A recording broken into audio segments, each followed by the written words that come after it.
Thank you, brother. Thank you for watching the film. I really enjoyed it. I just finished it not too long ago. I'm trying to limit what I say about it because I know you just started the film festival circuit, but I really like how, it's a dramatic topic. Addiction issues obviously is a problem in the country, but there's a little bit of a sense of optimism there. I appreciated that because sometimes when you get a topic like this, it's kind of like doom and gloom. There's always the negative side of it, but it's nice to kind of see there's another side to these stories that people don't always talk about all the time. That's very very astute of you. Sometimes in the festival circuit, I kind of shoot myself in the foot because I happen to like happy endings, and in the indie high end art realm, they prefer more of a melancholic or depressing ending. But that's kind of not me. So I like that you caught on that it's feel good ultimately at the end. I want people to leave the theater in a good mood when they leave the movie. So you're correct. Yeah, and I feel like, what's funny is Jet and I have been friends for almost 15 years, and he's a big fan of those 80s and 90s underdog films. And once we got this thing finally put together and through the post-production process, I said, you did it. You made one of those underdog films, but in the modern era with modern technology. Any of those that you're alluding to have a particular influence on this project at all? Well, structurally, it's essentially Rocky, more or less. The Adrian character, the training sequences, things like that. But I took that genre and flipped it on its head and turned it into a drama. You could tell any kind of story 100 different ways. I wanted to tell a human story. I wanted to tell us a rags to riches type of underdog story. Um, so it has a lot in common with those early films. But um, as Cory was mentioning, it has a modern flavor to it. Now that you actually mention it, I can see the parallels between like Adrian and the pet shop versus The library. the Yep. bookstore, the library. So yeah, I like that you mentioned that. But one other thing that I appreciated besides the optimism is there is still some humor in there. Like there's one line when they're having the coffee and he's like, "Oh, it's not hot." He's like, "No, maybe I'm just not a pussy." Like just that little bit of like just adding a little bit of like levity, I guess, or it doesn't all have to be bad on like your road to recovery. It's still a very human story. There's people like you've probably met yourself or somebody you've come across that is in these circumstances, and it's kind of like it's also a reflection on how you treat them along the way too. It doesn't have to just be like, whoa, well, you see like the shop owner, like he's a junkie, get out, like wants to get rid of him, but then just having somebody be kind can go a long way. Definitely, yeah, yeah. It's always important to break up the doom and gloom with a little humor here and there. Yeah. And that moment, I'll say last night, because last night was our first public screening. Uh, that moment got like the first big pop of the film. In that coffee shop moment, we got a pop on the line, and then Cross's beat in between, and him contemplating what this homeless junkie that he's trying to help just said to him in the goal. Right there's this moment of silence, and it's in the wide, and then it cuts to his coverage. And the way that Cross played that got a second massive pop as soon as he cracked a smile. And it was like, okay, okay. So it was really nice to see that you responded to that. But also our audience last night really responded to that moment in particular. It was amazing. Yeah. And there was a few moments like that, and I think Cross, you'll agree that when wrestling fans know your work, it's a little bit more dramatic, it's a little more serious, almost sinister, and there is an element of humor in it, but it's a little bit different from like the moments we're talking about in the short. So, how did you approach your role in this film? Obviously, bringing what you do well to this, but maybe approaching it with not the same approach. Well, when I read the script initially, and I've been on record to say this, the characters all felt very real to me, and what I mean by that is like I felt like I had met these people before in life. They were the way they were written and the way Jett was able to articulate the characters, they felt relatable. And so from an acting standpoint, and I've even done this with wrestling, if I understand the entire narrative context of where we're at and what we're doing and who's involved, it's sort of a safe place to start improvisationally getting things out there through what's on paper and bringing something to life with somebody.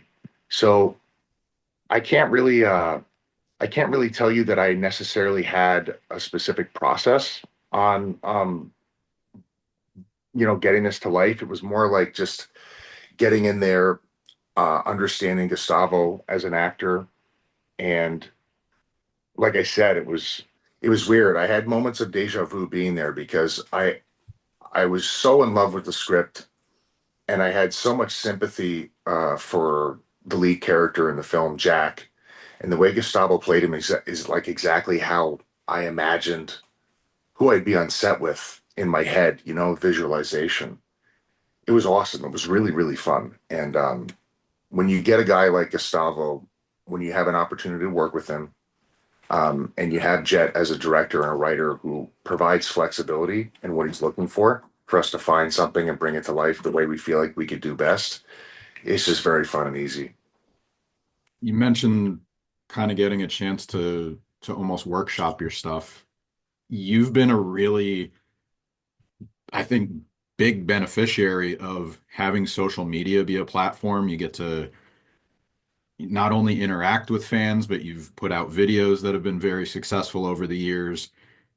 Uh, I know you confirmed this theory about your changing look, combing your hair a certain way or putting it back, depending on who you're working with. Is there one maybe still out there that you're kind of like just waiting for people to find? Yeah, it's not that big though. Uh, I'm not trying to get like what it is, but like, I feel like did any of you guys ever play like the Batman Arkham Asylum games? I know of them. I watched my brother play them, and So I like, read the comics. so like the director a couple of years after the one game, he was like, yeah, there's still one in there nobody found yet. And I feel like you would be a guy that has like one of those like, all right, like I'm waiting for somebody to mention it so I can be like, you got it.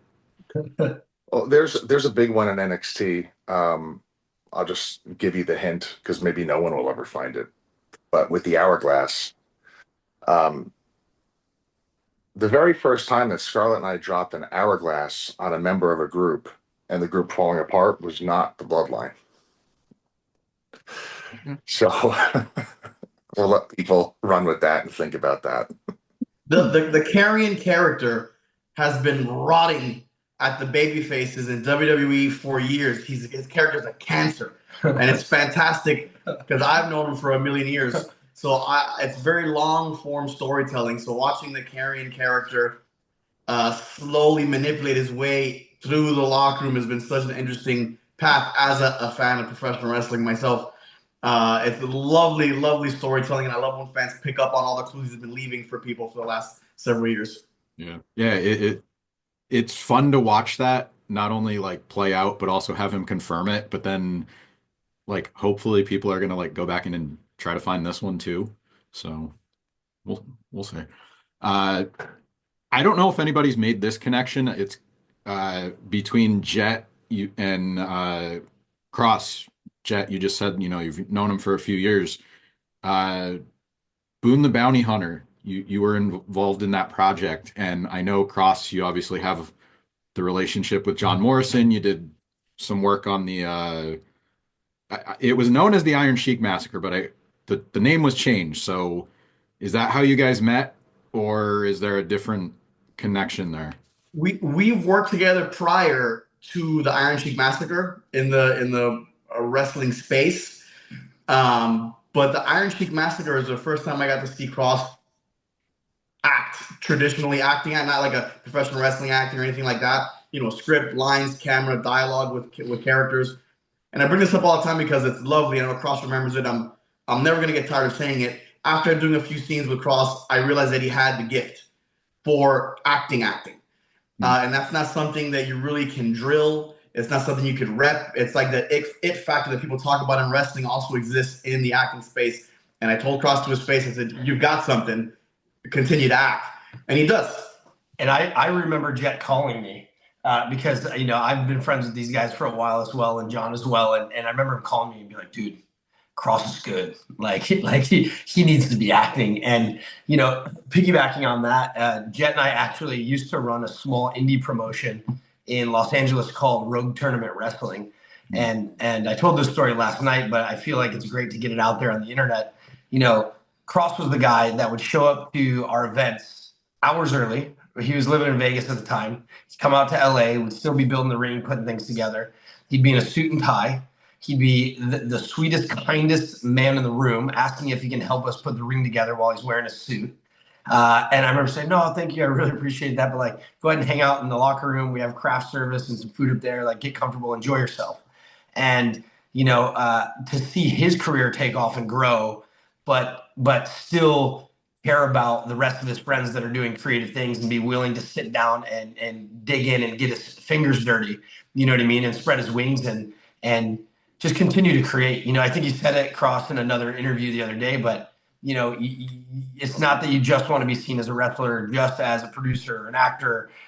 You just want to be creative. You just want to make things. And not one thing needs to take precedent over the other necessarily. It's just about expressing yourself through these other mediums. And so, it's been really amazing over the years to have an opportunity to work with Kross and then watch him grow, in all of his various different skill sets that he has. And I'm thankful to have a guy like him on the team, but also somebody who's genuinely a kind person, in his day-to-day life, helping breathe life into Blue Evening. Yeah.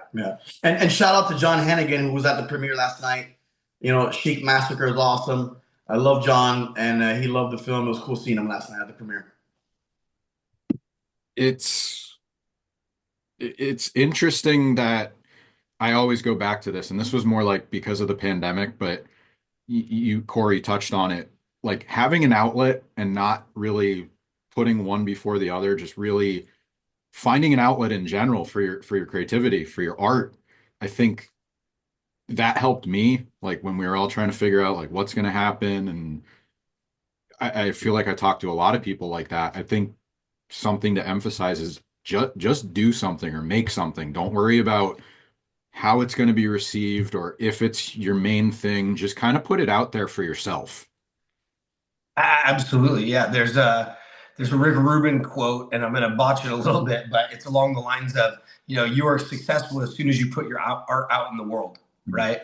And it doesn't matter how it's received. If you make it and you put it into the world and breathe life into that thing, you have found success in your art. Right.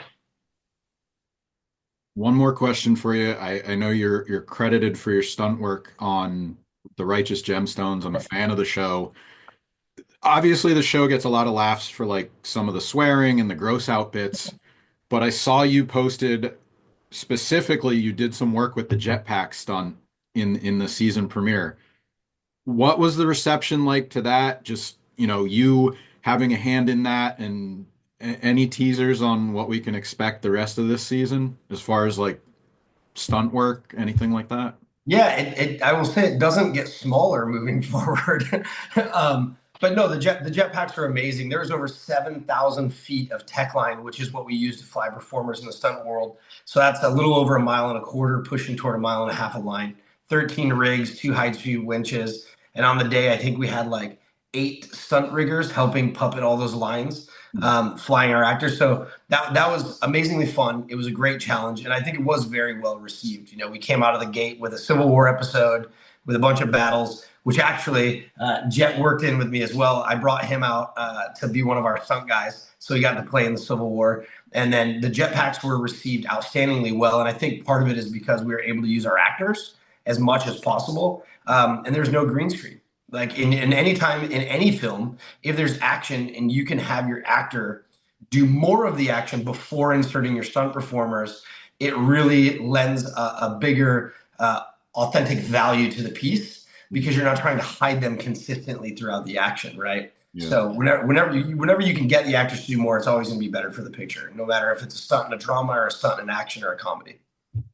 I'm glad you mentioned that episode because I'm still waiting for some of that to come back. We always know that the past comes back and plays a role in further along in the seasons. So Yeah, I'm and excited. it does. You're right. All right. Back to Karrion for a minute.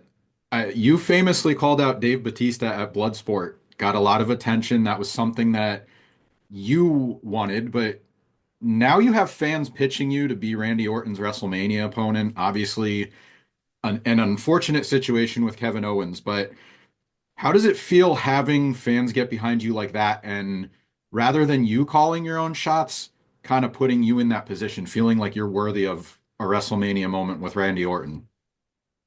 It's pretty amazing. Um, I want to. I feel like I'm supposed to, like run with this and be like, I should be there. I deserve it, and like totally take advantage of the moment. Honestly, it's like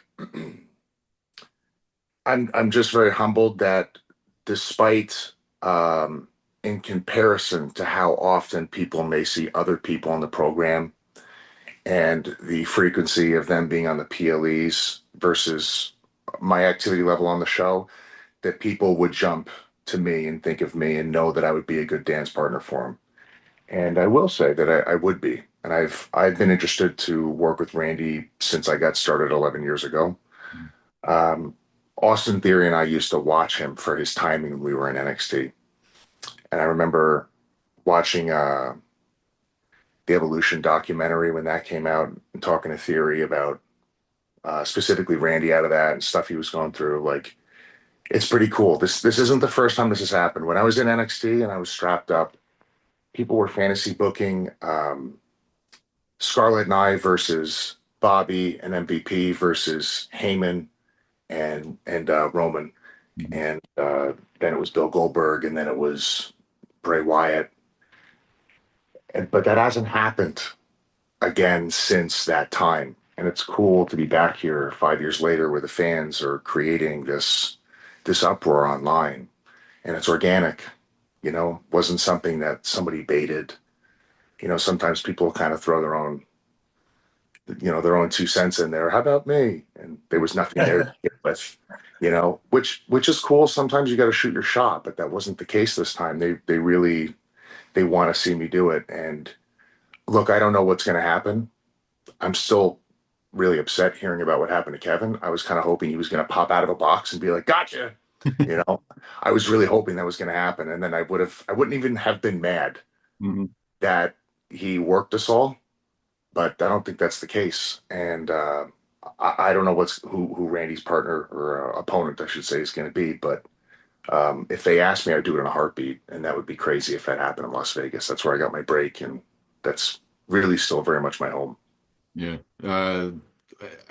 I also hope it's kind of like some joke, but clearly it's not. But uh, I guess we'll find out what's going on and keep watching the next week or so. But if anything, you can kind of explain it and be like, hey, you're still facing Kevin, dot, dot, dot. Yeah, I mean, and I will say that Kross is a self-made man, and we're in a situation now. The professional wrestling business has been built on the shoulders of listening to your audience, and we're in an interesting situation where the entire wrestling sphere, the fans, and almost every single wrestling legend, now like guys like Kevin Nash and stuff, are all saying that Kross should be the next guy. So I think the rules of wrestling, where you give the audience what they want, should be respected, and it's very self-evident that he should be the guy. Like I said, we'll wait and see what happens over the next week or so. I would love to see it. But for now, I guess my final question, I'll pose to all three of you. What's the big takeaway you want people to have when they see this project that you guys worked really hard on? Jett, go ahead. You lead us off, and I'll close us out. I want the biggest takeaway I want people to get is that it's possible, no matter what hole you're in, you find yourself in, it's possible to dig yourself out and do great things. The mountain only seems high from the valley. So I like that spirit. Like when you watch a Shawshank Redemption, or you watch a Rocky, or you watch a Rudy, a tiny drop of water can eventually burrow through a mountain if you just keep at it.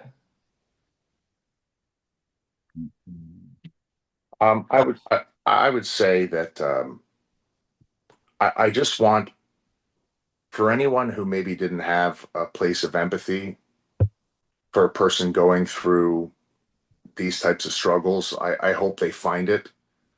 There's just a there's just a weird way, it's a weird thing, I don't know, more specifically in Western culture that I've noticed the more and more I travel, where we dehumanize each other. And the older I get, that is really beginning to bother me. When I was really young, in my early 20s, I was very career driven. I just didn't want to be in debt, and I wanted to create, savings like anybody, like just the normal stuff that we all do in our 20s. We're trying to find a career path, and nothing else really mattered to me beyond that. But then, finally, God willing, you get to where you want to be and you realize that's not all life is about. And community is a really, really, really big thing to me now. Just being human with each other, the human connection. I hope people find that if they're absent of it when they watch this film. And I hope they're able to leave with it and keep it. And for people who already have it, I hope that they appreciate the story we tried to tell. Awesome. Yeah, I think, like on the simplest term, Bill, is we see you, right? And I think that this movie isn't just about addiction and working to overcome that. This is not just about the way that society treats an individual. This is about the human experience as a whole, right? And we all have our individual battles we're fighting, our mountains we're climbing, and it's not necessarily addiction. That's the metaphor for any obstacle that we may have all faced in our lives. And Jett and I, we work in film, but we're still fighting to work in film. We love it and we're fighting for it. And Kross has made his way, but none of this came easy to us. And all three of us, on some level, are still fighting our own battles to get to where we wanted to be and to keep it. And it's a testament to the spirit, right? It's a testament to the human spirit and what is achievable, like Jett said. And so we see you. We know you're fighting your own battles. We're fighting ours as well. And we hope that by telling these personal and human stories that we can inspire others, to strive even for 10% more in their life if they feel like it's something that's unattainable to them. I think that all three great messages, but I think all of them have that sense of optimism that I'm talking about. So it really shines through.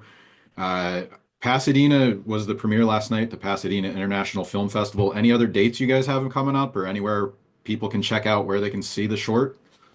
So right now we don't have any confirmed dates. Ironically enough, I think less than a month ago, we started submitting to all of these film festivals, and Pasadena got back with us. We hit their late deadline because they were 3 weeks out from their festival, and we were almost immediately accepted the next morning. And that was a nice boost of confidence, and let us know that we're in the right direction. A lot of the festivals have slightly later dates out in the year, but we have submitted to several, and we're hoping that the positive feedback and the positive momentum from the Pasadena International Film Festival here in Los Angeles really helps us get connected. And if, we've talked about this a little bit, but we do want to find a great outlet to release this so that way we can continue to affect positive change and more people can see this once the festival runs over. So I would say stay tuned to Kross's social media. You can follow us on Instagram at Blue Evening Film, or Jett Jansen on Instagram if you want to keep up to date with what's going on with the project. And hopefully fans and friends can see the film in a city close to them. But if not, we are going to work really hard at the end of the festival run to make sure we have a public outlet that everybody can experience this project. That's great. And like you said, check out those various social media accounts. Kross, you're very good at sharing your message and the projects you're involved in. So check out his stuff. And thank you guys, all three, for the time. It was great to learn a little bit more about the process of this project, Blue Evening. Thank you, Bill. Big fan of WrestleZone. Thank you. I appreciate that. It's good to see you again, Bill. It's been a minute. Yeah. I was trying to think. The last time you did the wrestling showcase, Yeah, we haven't talked in a little bit. I know. And I see that Turbo Man behind you, and I'm starting to freak out. I got to get a Turbo Man. It's turbo time. Normally he's nestled safely under the tree, but keep him up when it's not winter. It's a good thing that Kross is with the Fed right now, because there's some opponents out there that he's been ducking for years, and now that he's out of the Indies, there's a couple cats that he's lucky he's out of that circuit, or he'd be screwed. I also noticed you guys are in separate rooms while you say that, so. Yep. All right. You guys take care. Thanks again for the time, and I'll have this out soon. Awesome. Thank you, brother.